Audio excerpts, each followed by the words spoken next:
Greetings, everyone. This is Payman Lorenzo, your host of the Leaders Without podcast. Today, I have a very, very special treat for you. My new good friend, an incredible human being, Mr. Dan McPherson from Michigan, Detroit, not far from me. We connected once again on the serving circle about a few weeks ago. And then we've been trying to get this going, and finally the stars aligned and we're able to get on the call today.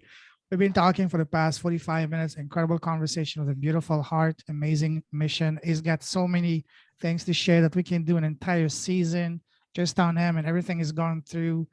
This is going to be probably one of the favorites and one of the longest. So I warn you in advance, but grab a drink, make yourself comfortable, and get ready to spend an amazing time here with an incredible human being and incredible leaders with a heart. Dan, welcome to the show, brother. Man, thank you so much, Payman. I'm blown away by your kindness and your kind words, and your heart shines through. I'm so thankful to know you and to be here.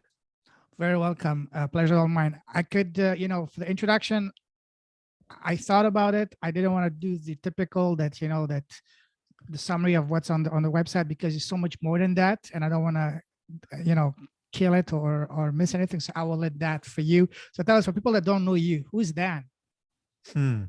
A hot mess. No, I probably a little bit of that too, right? We all are. I am, from a practical business focused standpoint, I'm a speaker. I am a business and personal development coach. I'm a trainer. I'm a podcast host. I'm all of those things. But in the end, I'm a human being who cares about other people. My number one core belief in the world is that people matter most and relationships are everything. And that is a lot of why we are here. I really spend time doing everything I can to help other people win. I know that will pay itself back. And I do that also because I understand my mission in the world. And my mission in the world is to inspire true generational change that over the next 15 years will reduce human trafficking, hunger, poverty, racism by 15% in the world. And to do that, I have to help people, specifically entrepreneurs and creatives, to achieve their dreams, because they're the ones who are going to make that happen. Amazing. I love that. Fantabulous.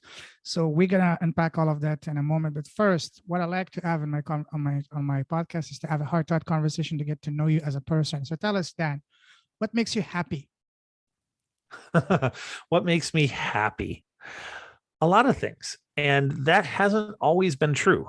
And I think that recognition is a little bit of what makes me happy. That I now don't sit controlled by anxiety, depression, things like that, as I have through much of my life. What makes me happy is certainly helping others, spending time with my son, who is the center of my world in many, many ways. I love being on stage and watching the light bulbs connect and being able to help people, most of all, of everything that I do, achieve their dreams. Anything that I can do to help people take that next step toward their dreams, and that brings me joy. That's amazing. Wow, I love that. We're going to talk about all that in a moment. Let me ask you another question now. What makes you smile? Other than you, of course. Well, I think those same things make me smile, because I smile when I'm happy.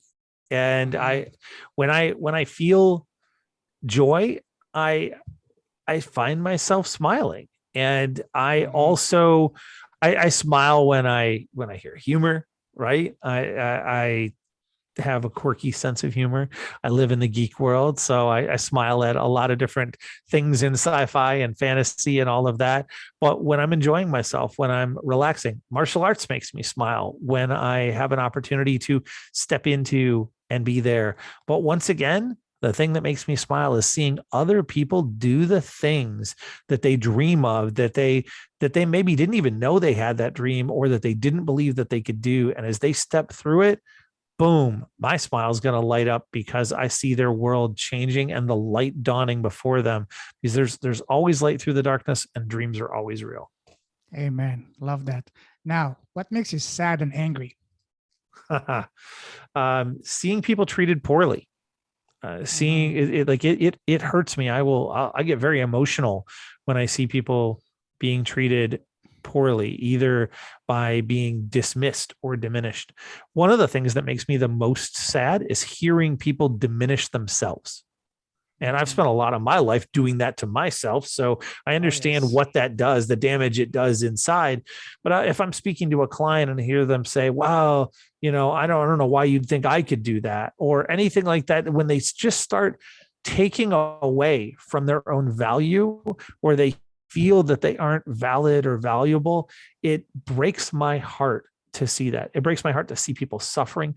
It angers me to see racism and to see people, particularly in the LGBTQ community, to be treated poorly, all of these things and more. But it's this inequity of perception, because almost all of it comes from perception, that then results in an inequity of treatment, either to yourself or to others, that breaks my heart and makes me upset. Wow, amazing. Love that. Now, what scares you? Frankly, very little at this point. I've spent most of my life being paralytically afraid of things, of what people thought, of dying, of just so many things. And I get fear. I mean, I encounter it. Like when I had my first heart attack and I was laying on the operating table, I was afraid, but I was also grateful. I was also thankful. I also recognized in that moment that objectively, even in that very moment, laying there, that 10% of the things in my life might be bad, but 90% were still good objectively in that darkest moment of our life. And I also believe that life is 10% what happens and 90% how we respond. And fear is a response. So I will say I feel anxious about certain things. I might feel cautious about certain things, but there are very few things that I feel real fear from anymore after living 47 years with a lot of it.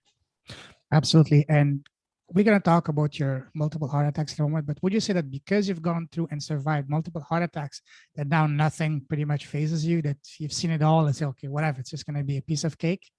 No, I wish that were true. That would be great. And if so, I would have hit that point a lot earlier in my life, because I've encountered a number of situations where I've almost passed away. I've encountered a number of situations where I was in a great deal of danger, whether it be when I was hidden from my father for 6 years, or when I was taken into a separate abusive situation from that, or when I lived in poverty, when I was being bullied in a brutal way, my suicide attempts, any of these things and more, or any of the 5 major concussions that I've had, the car accidents, those things, all of these pieces have been hard.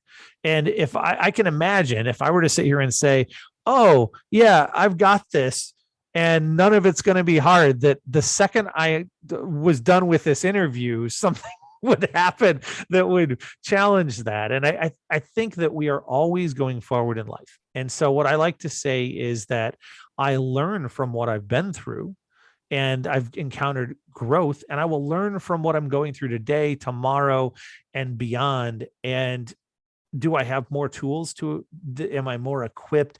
Am I in a better position to address and handle those situations and understand the breadth of scope that might give me perspective in them? Yes.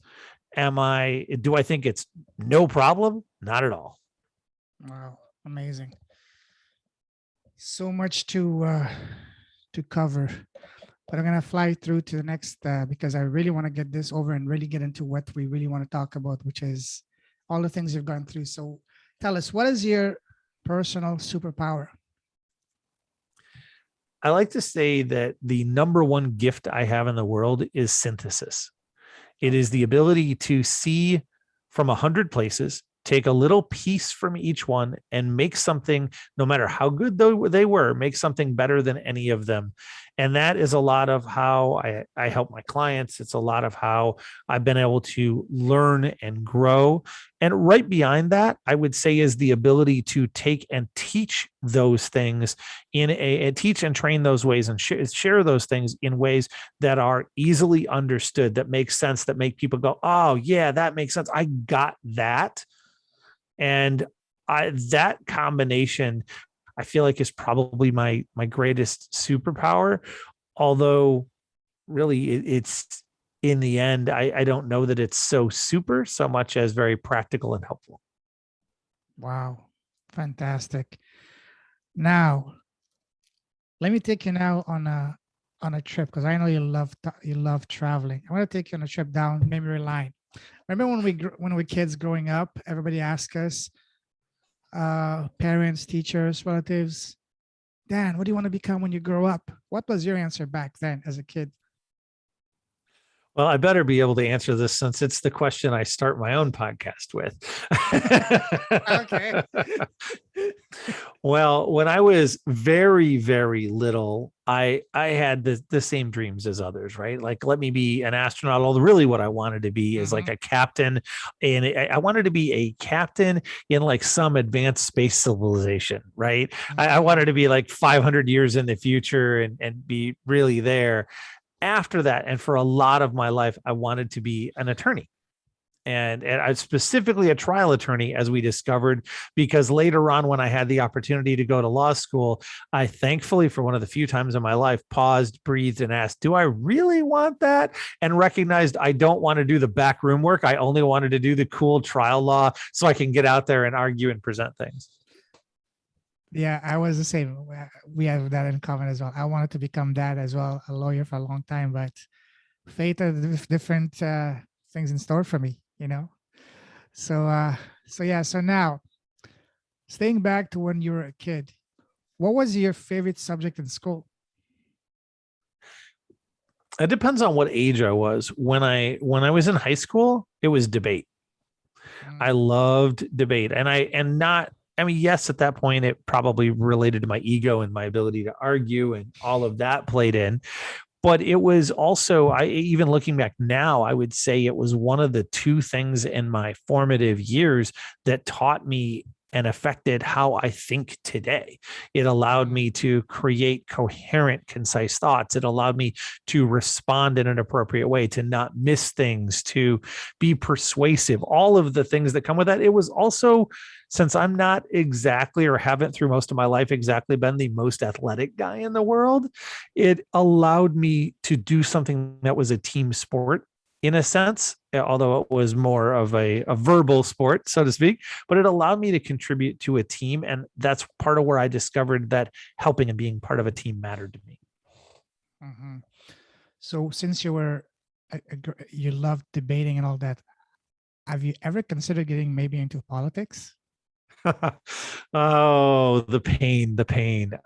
If I will say this, if I thought that there was an opportunity for real influence, real change, real debate, real discussion, and real Mhm. impact, I would, since I think there is a 0% chance of that as things currently are, then no. Also, I think as people, the way that the public scrutinizes other people's backgrounds, I am a long way from perfect. And we seem to want, whether it's false or real, our political figures to have to appear to be perfect and to have never missed anything in their life. And I'm light years from that. So it wouldn't be even a hope of occurring should I have that desire, which I don't really. I would like to be in a place where I can affect change on a more global scale in a Mhm. powerful way by helping equip others with the foundations of success they need to achieve their dreams.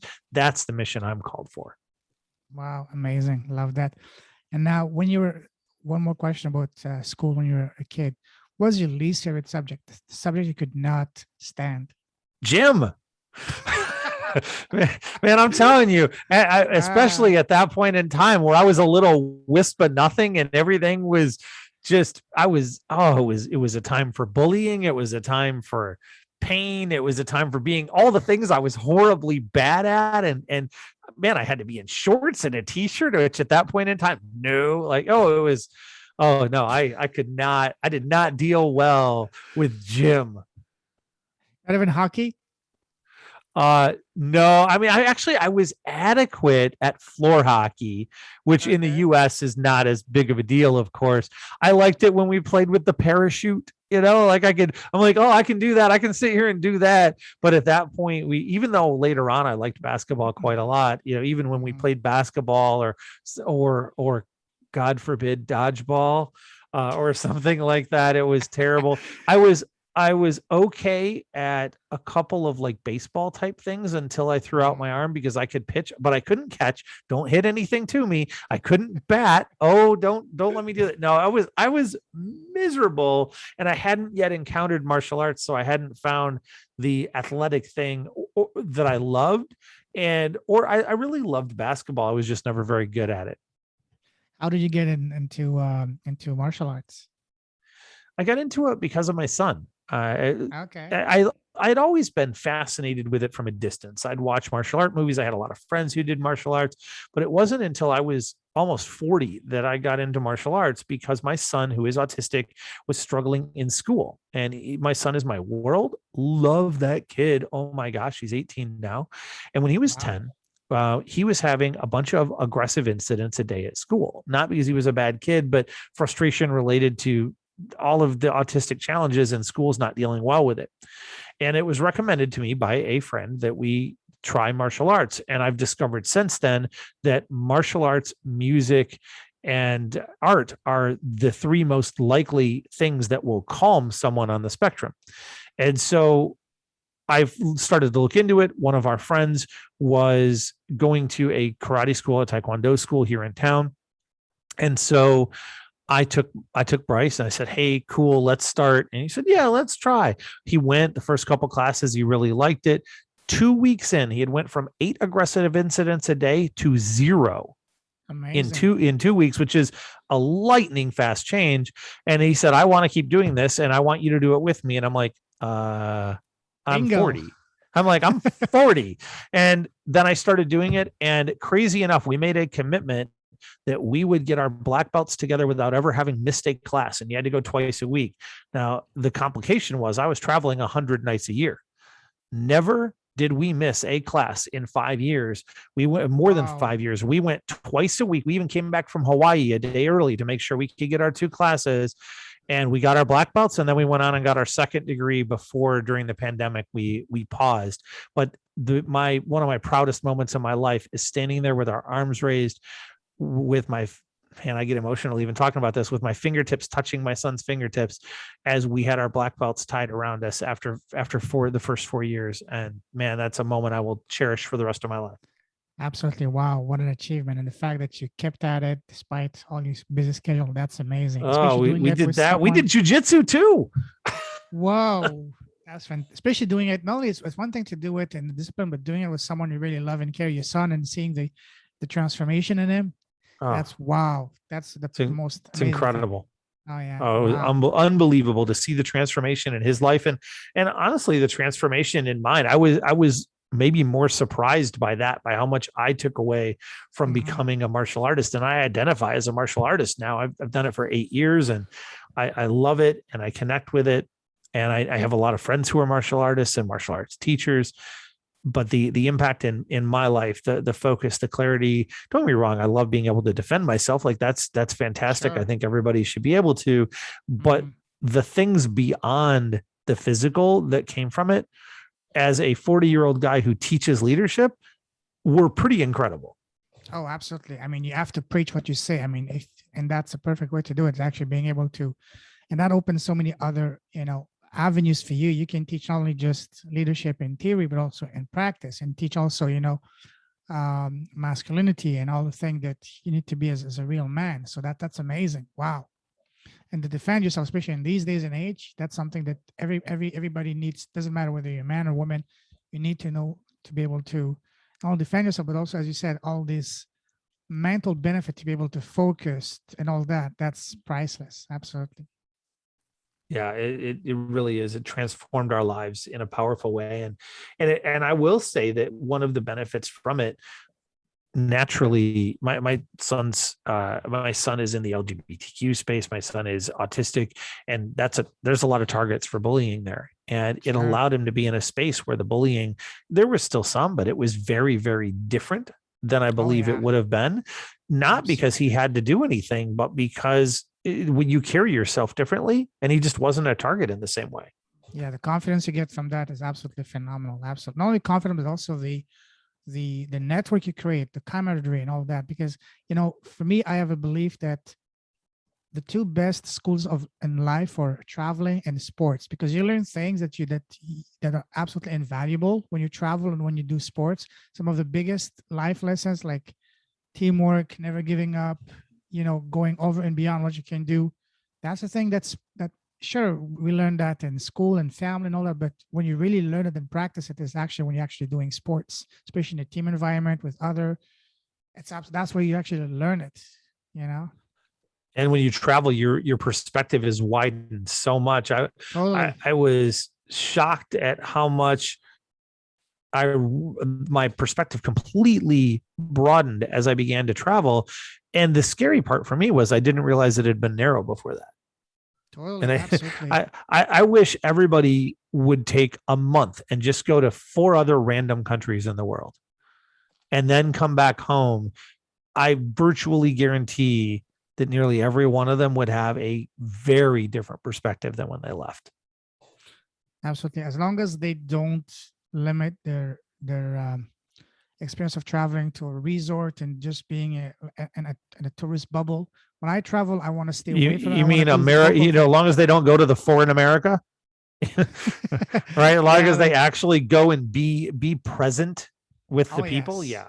Oh yeah. I love me. I go and I'm like, don't tell me the tourist stuff. Exactly. Show me what really happens. I've traveled a lot and I've never been to a resort yet. It's because I don't like that. That's not my thing. I like to do the local thing, go out of the beaten path, because I'm not going to travel around the world to be with the same people doing the same thing I can do here at home in Toronto. You know what I mean? Right. With all respect to these I'm people. with you. I'm the same way. I think back to the Philippines when I was there, and I was mentioning this story to you earlier, but it was incredible. We hired a driver, and it ended up being just me. I was going down to Tal Volcano in the Philippines, and that was crazy because I stood on that and I was like, oh, this will erupt someday, and like a couple months later it did, but I went, and my driver and I became friends, and I said, hey, come to the volcano. And I had him come. And then on the way back, he said, oh, you've been so nice. I'm taking you home to meet my family. And they took me home and cooked me fresh chicken adobo in this little town. I had no idea where I was. They wouldn't have found the body if this guy hadn't been nice. So I'm glad he was, but it was just such an incredible experience. I'm like, you learn so much by being in that moment. Totally. And that's what life is all about, is about the moment. Absolutely. Now let's move forward. Like from the time you left school to now, how would you describe your path? Would you say once again into one lane, one line? Was it pretty straightforward? Smooth sailing? Was it like turns and 12 and like a roller coaster? My life has never been described as smooth sailing. One of my good friends used to describe it as, he said, Dan, your life is up and down like a roller coaster. He said, half the time I'm jealous I'm not you, and half the time I'm thankful I'm not you.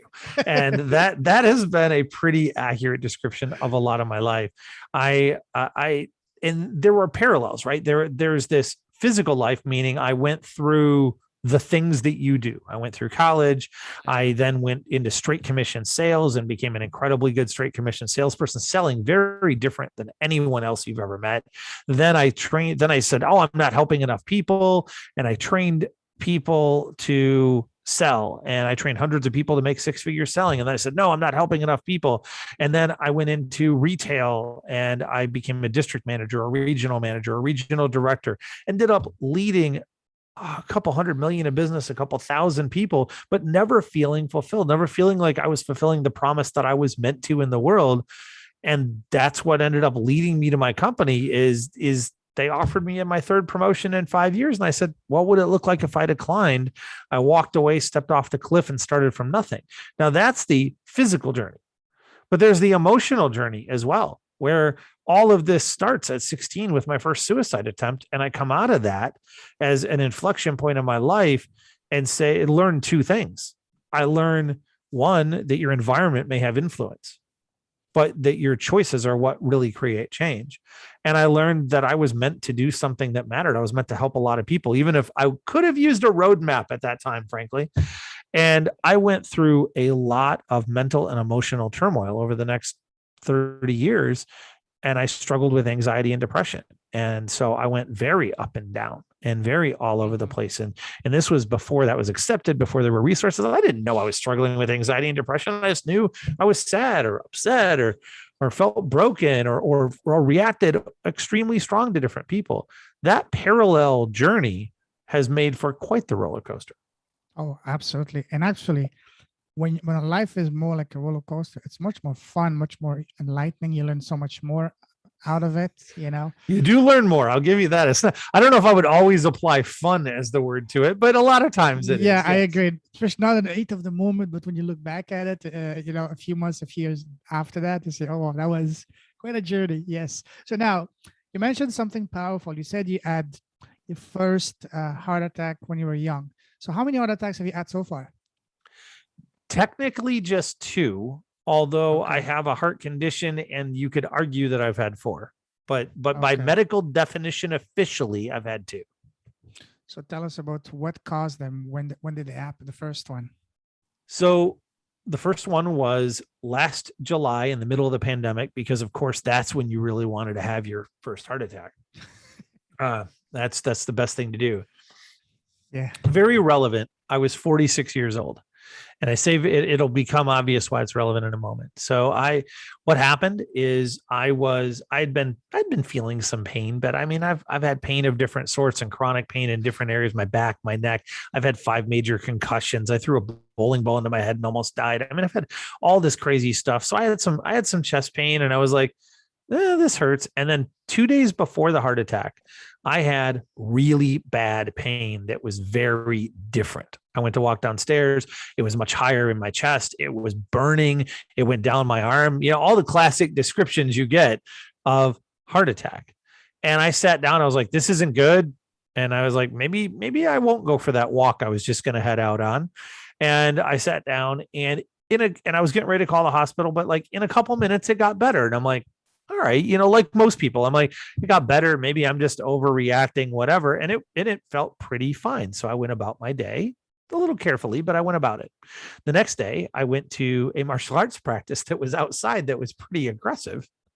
And I was pretty okay. That night, I go to bed, and in the middle of the night, I wake up to extreme pain. I mean, like 9, 10 on the scale. And my scale's pretty adjusted because I'd had a lot of pain. I woke up from a dead sleep, and nothing wakes me up from a sleep. I woke up from a dead sleep going, oh man, this is bad. And it was the same thing as 2 days earlier, but it was clearly, I sat up, it was clearly not going away. And I called a friend, and he took me to the hospital, and I got there, and I mean, I was terrified. You know, we talked about fear earlier. Yes, I was terrified. You know, there's not a space. I mean, I was grateful. Like I talked about, but I was afraid. I was like, okay, here it is. Like this is it. And I get there, and they do all these tests, and they say, well, you are having a heart attack. You're not imagining it. Now, I will say too, when you show up at the hospital and the emergency room is packed, and they're like, yeah, we're going to take you right in, you kind of know that what's going on with you is for real. They're like, yeah, you're not waiting in line. You're just coming straight back. And then I remember trying to convince them that I wasn't having a heart attack. I was like, no, I'm fine. And then they were like, yeah, we're going to have to go in and we're going to have to try and clear these arteries. I was like, oh no, we don't need to do that. There's got to just be some medicine, some tests I can do. Like I was doing everything I could to rationalize my way out of this. And they said, no. And then it got hard because they said, you know, you can't have visitors up there. And down here, we're not allowed to, but you need to have your wife and son come say goodbye to you. What? And you want to talk about a moment where it gets very real. Oh yeah. Whoa. So I called my wife and son, and I said, I need you guys to come up here right now. And you know, if you've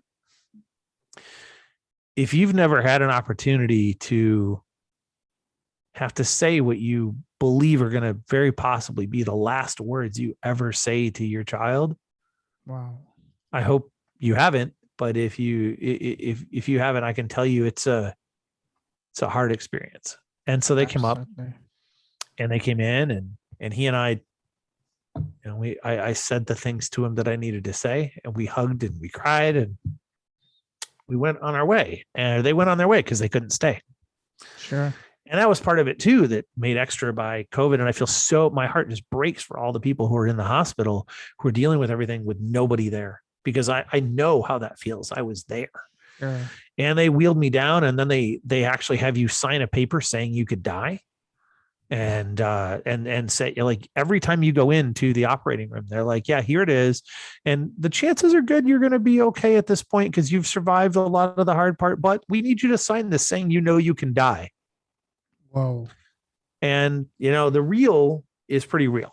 And I felt the cold of the operating table on my back. This is when I talked earlier that I did feel truly grateful. I felt grateful for the people in the world, for my son. I felt grateful for the impact. I felt happy for the opportunity and for all the things in my life that were good. But I felt scared. And I did have a conversation with the anesthesiologist. I said, we have an agreement. She said, what's that? I said two things. I said, one, I need to live. And two, I need to not remember a damn thing you're about to do. Putting pressure on him, man. I was like, so I know you have the magic medicine here. That's what's going to happen. That's how that's going to work. And I don't want to feel it. Yeah. Right. I was like, I don't want to know. I want to be out before they go in. I don't want nothing. Mm-mm. And so thankfully the procedure went well. They went in, they discovered that I've been 100% blocked in one artery, 60% in another, 20% in another. And they don't do anything about the 60, which is still weird to me. It has to be 70 before they'll do anything. Whoa. I know. It's like, I'm like, really? Can I tip you extra to like make this happen? Like, so, because it feels like 60 is going to become 70 soon. How about we just assume it's there? And there's a whole lot of legal reasons why they can't. So they didn't. They cleared the first one, and man, I got done, and I mean, it hurt. I had to heal. I had to figure out, like, I had to get home, and it took me. I went through cardiac rehab and all that, and that was crazy. But here's the I want to give you the two other crazy parts about this. And because the biggest crazy thing was that I had dreaded this month, that month that I was having the heart attack, for 20 some years, for 21 years, in fact. Why? Because my mother had passed away. I'd had to turn off her machines 20 some years ago from a heart issue in the exact same month, within a week and a half of the time that I was in the hospital with a similar issue. Now, here's the scariest part. The thing that makes it really freaky, when I had my second heart attack, we discovered it wasn't just a similar issue. It was the same issue because it was a genetic curve in both of our arteries. And so she died from it within a week and a half of the age I was when I almost died from it. Wow. Sorry to hear. And so it's been crazy, man. And I'm grateful to be alive. And I the support from around the world was amazing. But yeah, it was there were some hard moments. Can imagine. Wow. What do you think was what do you think allowed you personally to overcome that and make it? Was it personal strength, the sheer not to give up? Was it your son, your wife, your family? Was there anything that kept the fire going inside of you, despite could have been very easy for you to give up? What was the thing that kept you going? Well, I would say first that we talked earlier about superpowers and strengths. I would claim my third strength as resilience. I've taken a lot of hits in my life, but I'll always come back. But if I were to claim something that was there, I would say there were two things. I would say one is it was never a doubt for me that I wanted to keep going. There was never a moment where I was like, oh, This is just too much. And part of that, I think, is because of the resilience I gained from my 2 suicide attempts. Like I'd already made these decisions in my life. I'd already determined, hey, there's always light through the darkness. There's always a path, and suicide is never the answer. And giving up is, in that sense of a life, is never the answer in that way. And the second is, I had my personal resonance of the mission that I know I'm called to in the world. And I don't question what my mission is, because the second that I started stepping into eagerness rather than impatience in following that mission, and the second that I really understood it and found my resonance, things started flowing to me instead of me having to fight through them. And so to me, it was, if this is my time, then I'm grateful. But I'm not here to give up, because I've got a mission to do and a place to go and people to help and to serve and to support around the world. And I want to be there for them. And of course, do I want to spend time with my son and be there for him and be a model and a connection and all of that? Absolutely. But it's really that rest. Amazing. Wow. Now, one thing that I've been extremely fascinated in reading up a lot on that is, so when you were in that operation room and when you were anesthetized, did you have what they call a near-death experience, where you see the light, you see angels and entity talking to you and all that? You know what I'm talking about? Did you have anything like that? No, not so much. I mean, did I feel a little more drawn back to my faith from many years ago? Mm-hmm. Yeah, probably a little. But did I have an experience of seeing a light or connecting with different beings or anything? No, I can't claim any of that. So you didn't get any message saying that it's not your time yet, you have to go back? No, maybe I got kicked out. Maybe someone put their foot on and said, get out of here. But no, I did not. No formal thing. Like I didn't have to RSVP or anything. Nothing like that. No reservation. No, sir. No welcoming party for you. Nothing. Not yet. Yeah, no soup for you. All right. So that was the first one, and you said you add a second one, and the second one, how soon after the first one was that? So this is where it gets particularly crazy. So a couple months later, I went and had an issue, and I had a lot of pain. And was that because of the 60% that they didn't touch? That's what everybody thought. But no, it was from the exact same artery. Wow. 99% blocked only a few months later. It is called restenosis. They had put stents in, and the stents closed up again. And they looked at the geography of my heart and discovered it was this artery that is curved in an unhelpful way, I guess we'll just say, that is very similar to the way it was in my mother's heart. And because of that, this is an ongoing issue. This is not going to go away. And thankfully, it's in, I guess, the least essential of the 3 arteries of your heart.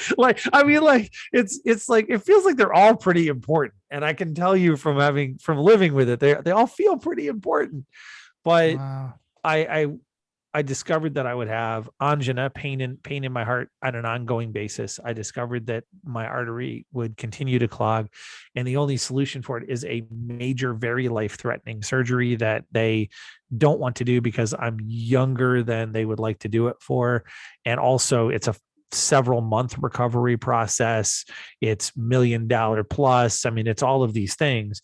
And oh yeah, it's a major life-threatening surgery.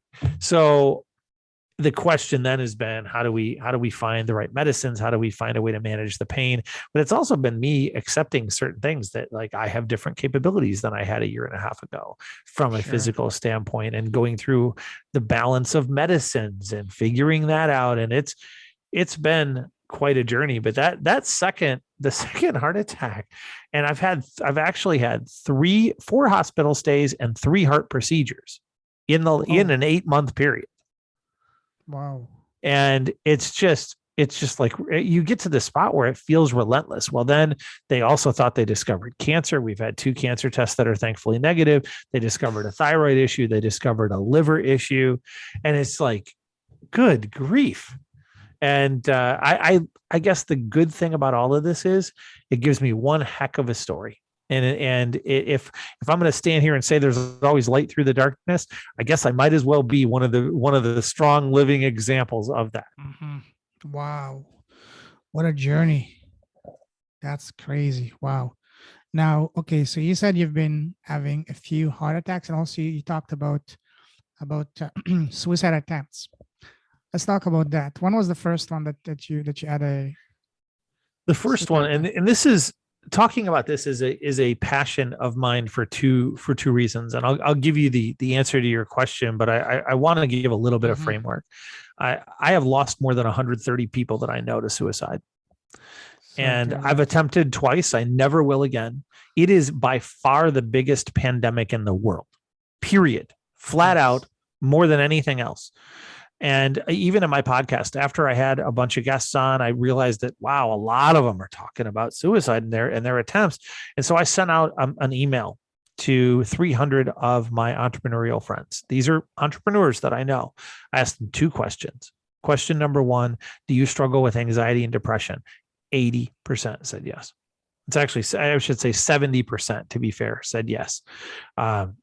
70% said yes. Now imagine that 70% of these successful people. Then I asked them question 2, have you ever seriously considered or actually attempted suicide? And by seriously considered, I define it as like started making plans, like this was a real thing. 30% said yes. Wow. Now, these are the survivors and the people who have found success, and it's 30%. There's no bigger pandemic in the world. Wow. And so I'm very passionate about this. I'm actually forming a foundation called Light from Darkness to help prevent suicide in the world. A portion of my book's proceeds, as my book comes out early next year, are going to help prevent suicide in the world and going to help form the foundation, actually. So lots of stuff around that. And I wanted to give that framework because it's so important. What's the name of your book? The Unintentional Asshole, my journey from devastation to dreams. I love the names. The show. Okay. Yeah, that's all me, right, man. So that is me, because that's who I was. My ego was covering my insecurity for so long. I was so insecure that and so many people, if you see people who are living in their ego, it's because they're caught with insecurity almost exclusively. And that was me for 20 years. And I had a great heart and I cared about people, but I had no idea how to connect it or show it or make it come about in the right way. So back to your question. I wanted to give that framework because I just wanted to put the exclamation point of like how important this is. The second reason, by the way, I like to talk about it is because leaders are terrified to talk about this. And I encourage leaders to be open about their struggles with mental and emotional health, just like they would about their physical health, because this is not a weakness. This is essential. So for me, my first suicide attempt, I would tell you, was and I hate to say this, but it's what I call the normal one. And what I mean by that is I alluded to some of my background earlier. I'd grown up in some pretty rough situations.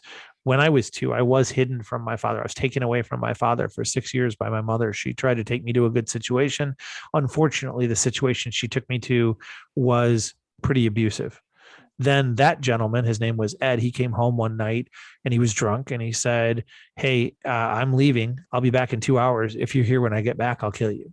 And so we called friends, had them come get us out of that situation. My mom and I then went and lived in a very bad neighborhood. We lived in poverty, and it was poverty enough to where I realized in later years, I realized that she had actually been selling herself so that we could pay rent. And then she got remarried. And I think, like most kids, I was half resentful, half hopeful. And as she did, I was then exposed to violence and drugs and a lot of different stuff that was going on there. And by the time I was 16, even more so than my friends knew, I felt lost. I felt hopeless. I felt unseen and unheard, and like there was just nowhere to go and no future. I was just not even equipped. And I decided I was going to kill myself. I decided that I just couldn't handle it anymore. It was just too. Now I look back and I see all the depression that led to it and everything else, but that's with a great 20/20 vision looking back. our 2021 vision, I guess, right now. But I, Mhm. I, I look back and I see that, and I see this kid that was in pain that had really no support. My mother had been horribly sick for a long time at that point, and even though there were good spots too, I don't want everybody to hear this and think, oh, there was nothing good in Dan's life. There were, but the things that were pulling at me, that were pulling me down, were these, and I decided I was going to kill myself, and I was saved by the coolest thing in the world. And I say this because it's somebody who had no idea until 20 years later that they saved my life. And I had an opportunity 20 years later in the conversation where that person found that out to help save theirs, because they were calling me because they were going to commit suicide. So it's Wow. a really crazy twist of a story. But that day, the way I was saved was very simple. I was upset, and I was going to walk home, and I was offered a ride. Person didn't know I was going to go kill myself, didn't know I was at that space. I was offered a ride. I was like, no, no, no. I decided to take the ride. I took the ride.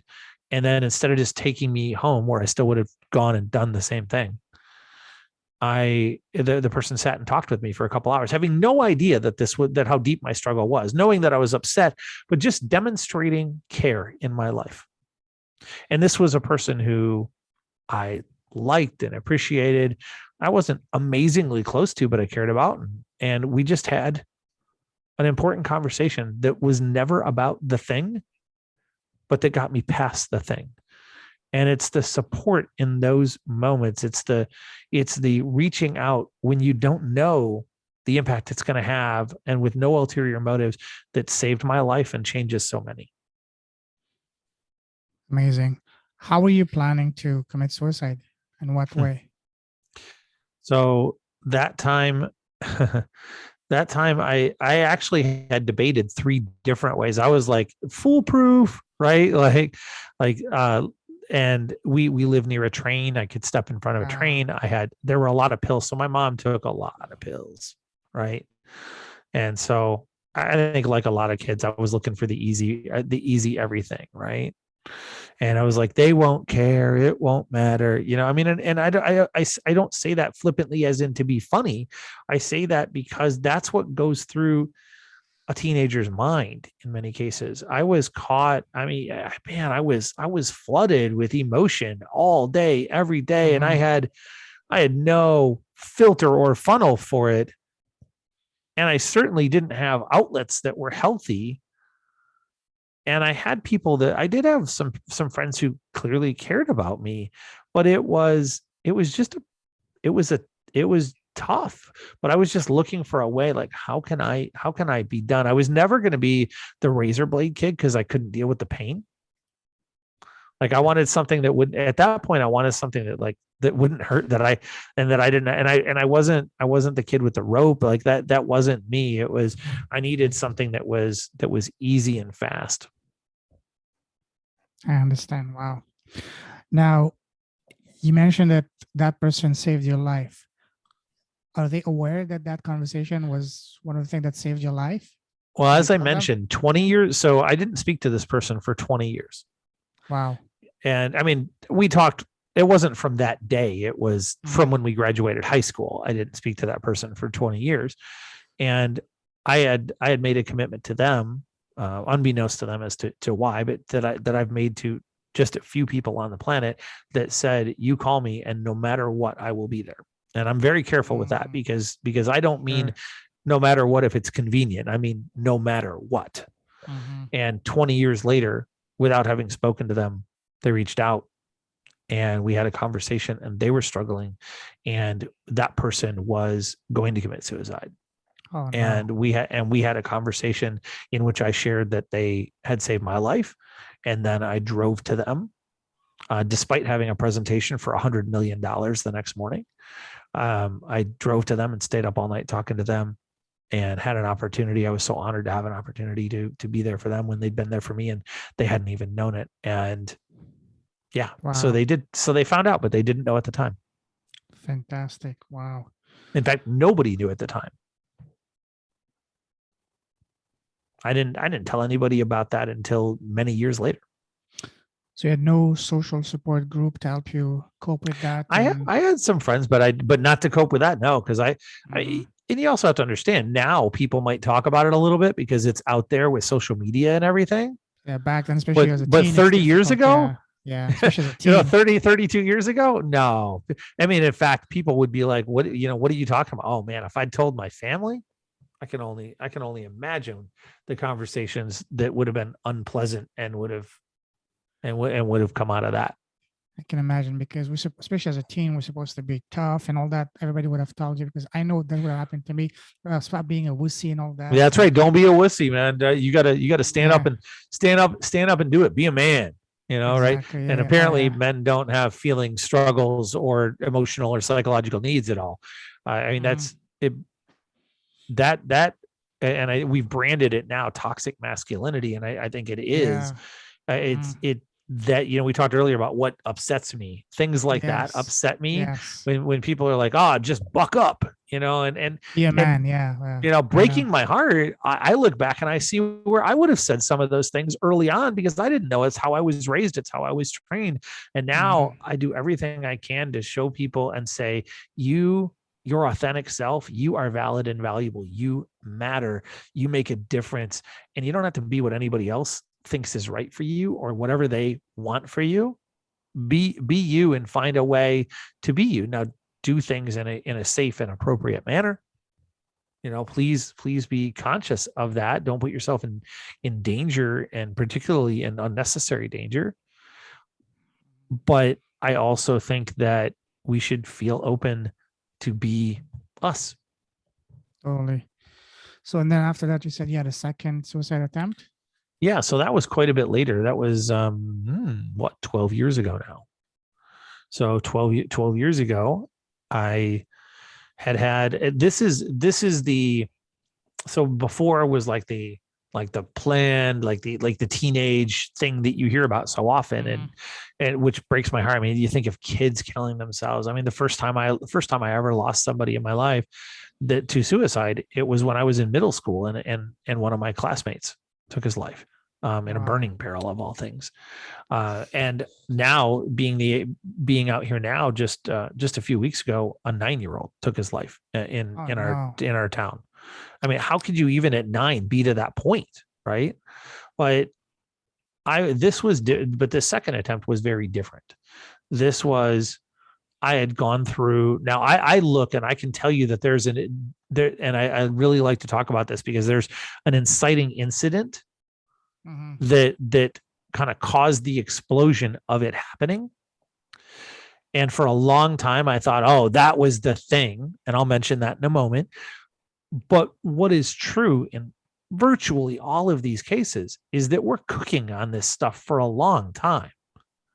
Oh yeah. That we don't get there in a minute or an hour. We don't get to a spot where we're like, I want to end my life in a minute, an hour, a day. Most often not in a month. It's typically years of stuff that's built up and gone unaddressed, and been there, and just been in trauma in so many different ways. Not always. And I also should note, I'm not a psychologist. I don't play one on the internet or a podcast, but I've gone into my own world. So I'm just sharing from my personal experience, which is Hmm. unfortunately extensive. I wish it wasn't, but it is. So my wife and I had a horrible fight, one to the point to where we were going to split. And it was that last conversation, if you know what I'm saying, like that one where you say, like, we're done. And my identity at that point was tied up in being a provider, in being a father, in Hmm. being a husband. And it was also tied up in a lot of ego. This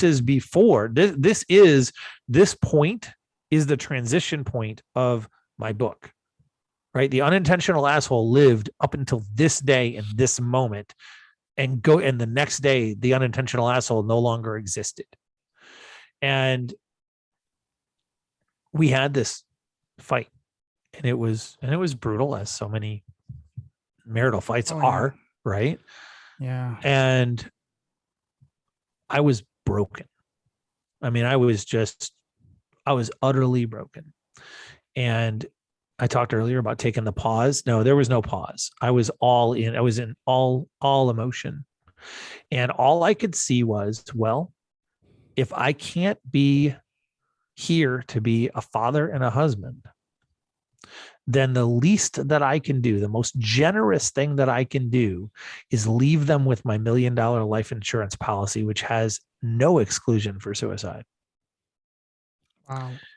And Ultimate sacrifice. Wow. I believed to the core of my being that the right thing to do was to take my life. And I can tell you unequivocally, I'll gladly tell more of that story, but I can tell you unequivocally that I was wrong. Absolutely. And there is never, and I don't use that word lightly, but never a right time for suicide. Period. Like Absolutely. it is Wow. like, and I can tell you I've been in that depth. I know what it's like. I know that it's the depression is living in the gray, not the sadness. It's not the darkness, it's the gray. I know that as you get to suicide, it's usually the darkness and it closes in and the point of light becomes smaller and smaller until you can't really see it. I'm here to tell you that the light is always there. Totally. There is always light through the darkness. And my life right now is evidence of it, because twice, but particularly that second time. The first time it was waffling, but it was like I just didn't feel hope. The second time, I believed with all of my being that the right thing to do for me to be was gone, and I would never have been able to influence my son, would never been able to influence what has turned out to be tens of thousands of people around the world, would never have discovered, found, and be fulfilling the mission I have in the world. And literally thousands of people's lives would not have been touched. And that I couldn't see in that moment, but it was there nonetheless. And it's there for everyone. Now, in that moment though, I wasn't feeling it, man. I wasn't. Imagine. Now, looking back at both situations, the first attempt and second attempt, which one would you say you were the closest to actually doing it? What do you mean that I was the closest? To actually going ahead and doing it. They were both very close, but the second one, because I went downstairs, I said goodbye to my son. Oh, wow. I took the chip out of my phone. I drove to a space. So I took the chip out of my phone so no one could track me. I drove to the space where I was going to step in front of the train. I sat in the dark with the train schedule. I got out of my car and stood next to the train as it was going to come. So that was the closest. Wow. And what I learned about myself, thankfully, and this is an important part of the message, I think, too, but I learned about myself that I could not do it. I believed with every fiber of my being it was the right thing, and I literally could not physically end my life. And what really got me, man, is that I thought for the longest time, for months afterward, that I was a coward and that I had failed. I did not leave and suddenly feel magically better. And I need people to hear this, because I think we don't get through this and we're not just suddenly like, oh, and the next day it's all fine and I flipped the switch. No, man, I left and the police found me, and like everybody was out searching, my bowling team and everything. I mean, it was like people were searching and they were not going to find me. I had made sure of that because I was committed to this. But I cried more because I couldn't do it than I ever did because I could have. And I was angry. I was angry at myself. I believed that I was a coward, that I'd failed, that all of these things. I also knew I couldn't do it. So like I knew I would never try again. That's part of why I know I'll never try again. But what it took me months to realize is that thing in me was success, not failure. I had been brave, not a coward. Absolutely. And I'm telling you, man, I was so broken. I had to rebuild my entire life, my entire personality, my entire everything from zero to figure out who I needed to be, who I wanted to be, who I could be. And that's what began my journey to here, really, in many ways. But it was a process. It wasn't a moment. And I had so much rage and so much, like, I apologized to people for not having done it. And they're looking at me like, what are you talking about? But I couldn't see it. I couldn't see through the pain. I can imagine. Wow. Now, the second suicide attempt, was that around the same time of your second heart attack? Were they related? No, they were 12 years apart. My heart Oh, okay. attacks were last year. Okay, okay, okay, The second suicide attempt was 12 years ago. okay, okay. Wow. Very, very far distant. One thing about suicide attempt that one stat that I read, and that's really tragic, is that suicide attempts are more prevalent among men. Have you noticed something similar? Yeah, very, very much. I would say of the 136 people that I've lost in my life, Mhm. I believe that I haven't gone back and done the count, but I believe that somewhere around 90 to 100 of them have been men, maybe more. It is. Whoa. I mean, the stats you could look up, but I believe it's something like 80% of suicides are men. I mean, it's a high level. Here's Mhm. another stat that talks about this that makes it really scary, though. If you look in the U.S. alone, pre-pandemic, 3,000 teenagers per day attempted. Whoa. Just teenagers, just the U.S. and pre-pandemic. That's crazy. Wow. And it is a very serious issue, and this is why I'm so committed to this message of understanding that A, it's nothing to be ashamed of to talk about this, and B, there is always light through the darkness. I promise you there is. That's actually why on our podcast we have people tell their stories, because every one of them have gone through these deep darkness. Many of them talk about their Mhm. considering of suicide, and every single one of them says that they are grateful that it didn't happen and that they are here. Without fail, every one of them says that. I can imagine. Wow. So would you say your podcast is primarily comprised of people who have survived and overcome the desire to commit suicide? No, I think that the world is comprised of a Mhm. lot of people for whom that is true. I have never aimed at that on the podcast at all. I simply invite a very eclectic group of people from different Mhm. countries, different careers, different backgrounds, and ask them to tell their story. And what has come out of that is that a significant percentage of people in the world have had these struggles. And I would say of my podcast guests, it's probably 30% have, just like the email, 30 to 40% Mhm. have significantly considered or actually attempted. And many struggle with anxiety and depression of different types. And we all we're going through society thinking, oh, this is rare. This is a few percent. This is the anomaly. No, guys, this is like the norm. So how about we face it and do something about it? Wow. That is for Sorry, man. sure. I get real passionate about this. No, I can Oh, imagine, and that's one reason to be passionate, because yeah, that's really. No, I totally get it, man. Wow. Oof, that's crazy. Okay. I also had a. yeah, where do you transition from there? I mean, we can go to many places, but I had one gentleman on my podcast a few months ago. He's a very successful sought after speaker, especially in the world of e-commerce, doing all the major conferences and all that. And he had a heart attack at one time. And at the time he's helping people, manufacture their product in China and taking them on a manufacturing tours and all that. So one day as he was recounting his story, he was recovering from his heart attack, and then it dawned on him that, because he said it's not the heart attack that kills people, it's a realization to what you have to go back to. A lot of people that they have to go back to a job they can't stand, a boss they cannot tolerate and all that, or a life that they cannot, whatever. And he, when he realized that, hey, what I have to go back to is a beautiful business I love going to, which is going on a trip, taking people to realize their dream, to go in and meet in person their manufacturers and all that. And I said that was what really helped him get over that, because if he had to look up to, okay, what's going to await me, another 9 to 5 and a boss that I hate, a job I don't care, useless meetings and all that, then that would have been, and that's a quote from him. He said the majority, especially of men that succumb to their heart attack, it's not the heart attack that kills them, it's the realization of what is awaiting them outside of that, going back to the life that they're dreading. So what are your thoughts on that?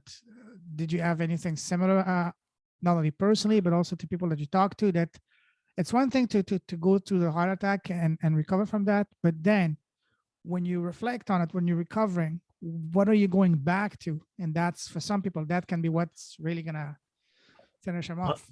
Well, I think that's a question that we should all face. I was very fortunate that by the time I had my heart attack last year, that I had really found my personal resonance, that and the test of it really was the heart attack, because I came out of it. And as I mentioned earlier, I've almost died in a number of situations, and each of those past times I'd come out of it and it caused me to consider, and I'd made some life changes. Like I'd had to change my perspective. This time I came out of it and my perspective didn't change 1 ounce. Not 1 inch, not 1 centimeter. Now, did I have to make some life changes in terms of eating better and not eating like a poorly behaved teenager? Yes. Did I have to maybe exercise a little more? Sure. But in terms of my mission, my vision, my plan, my focus, my attention, none of that had to change. And I felt so validated by that I'd found like that, boy, that says I'm right there, because I just faced death and none of it and it said I was doing the right things and I'm in the right place. Now, in speaking with others, I can totally see that. How many people do you know, even if you're listening to this, how many of you right now, if you pause and ask, all right, on a 1 to 10 scale, how excited am I about what I'm doing right now? Exactly. And if you either pause and hold back, or you justify your number, or you give a number that's lower than you want, then the question is why? Because that's either you've got to change your perspective or you got to change your environment, one of the two. And if you don't, what we lose, guys, I gave up a $300,000 a year job to go to zero. So when I talk about giving something up to go in and do the thing you believe is right, I get it. Like, I get that sacrifice. And it's not like I had a big war chest put away. I didn't. And yes, make your plans, do it in a smart way. But if you're waiting until you can afford to make a change in your life, it's like waiting until you can afford to have a kid. It's never going to happen. If, on the other hand, you ask yourself, what is my North Star? What do I want my legacy to be? Where do I want to go in the world? And how can I then take the next step toward it? Not every steps, but the next step, then you'll be good. And this leads to what I believe I help people with probably the most, is that we have these deep-seated needs. We have a deep-seated need to find our calm, to become calm, and to know what the next steps are. Now, we want to go through all kinds of gyrations to find that, but it's not actually that complicated. And so I would encourage you to say, how do I find my calm? How do I become the calm so that people around me are drawn to that? And how do I be forward facing? How do I figure out my next steps and not make it any more complicated than that? And I think that if more people did that and started aiming at their North Star instead of just north on the GPS, or instead of their next turn, then they would find a way to know what they were living for and why they were living, rather than just survive. They would truly have an opportunity to thrive. Absolutely love that. Beautiful words. Wow. That's amazing.